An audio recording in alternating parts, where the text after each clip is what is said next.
Welcome back to Found in the Word. Today we're going to be talking about the creation of man and woman. We're going to talk about the creation of man and woman, and we'll be in verses 4 through 15. Let's begin in verse 4. This is the account of the heavens and the earth when they were created, in the day that the Lord made earth and heaven. Now no shrub of the field was yet in the earth, no plant of the field had yet sprouted, for the Lord God had not yet sent rain upon the earth, and there was no man to cultivate ground. So up to this point, he's giving what sort of conspired, right, of the creation of man, but he's giving the why behind it, right? There was no person to cultivate the fields. So now let's continue. But a mist used to rise from the earth and water the whole surface of the ground. Then the Lord God formed man of dust from the ground and breathed into the nostrils the breath of life, and man became a living being.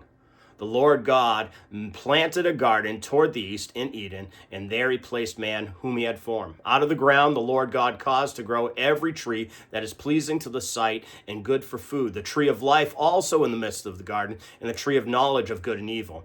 Now a river flowed out of the Eden to water the garden, and from there it divided and became 4 rivers. The name of the first is Bison.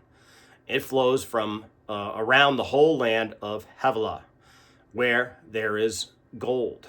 The gold of that land is good, and bitumen and ox and stone are there. The name of the second river is Gihon, and it flows around the whole land of Cush. The name of the third river is Tigris. It flows east of the Syria, and the fourth river is Euphrates. Then the Lord God took man and put him in the garden of Eden to cultivate it and keep it. So Genesis 2:4 begins a more detailed account of the creation, zooming in on specifically humanity. While Genesis 1 shows us what God made, Genesis 2 shows us how God personally formed man. In verse 7, God forms man from the dust of the ground and breathes into him the breath of life. This reminds us that humanity is both physical and spiritual. We are created from dust, dependent on God, yet made alive by his breath. Life itself comes directly from God. Before Adam does anything, God provides everything he needs. God causes trees to grow that are both pleasing to the sight and good for food. God is not merely functional, he is generous. He gives beauty along with provisions. The Garden of Eden is not just a place of enjoyment, but a place of responsibility. God places the man in the garden to dress it and keep it. Work is part of God's design before sin enters the world. Adam's work is not punishment, it's a purpose. We also see God's care in the rivers that flow out of Eden, watering the land.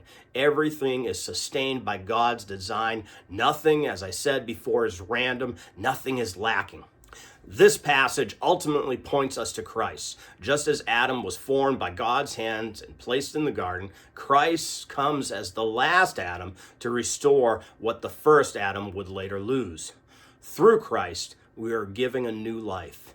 Not just a physical breath, but a spiritual life. We are placed back into right relationship with God. If God formed you with the intention, provides for your needs, and has placed you where you are today, are you trusting him with your purpose or resisting where he has you right now?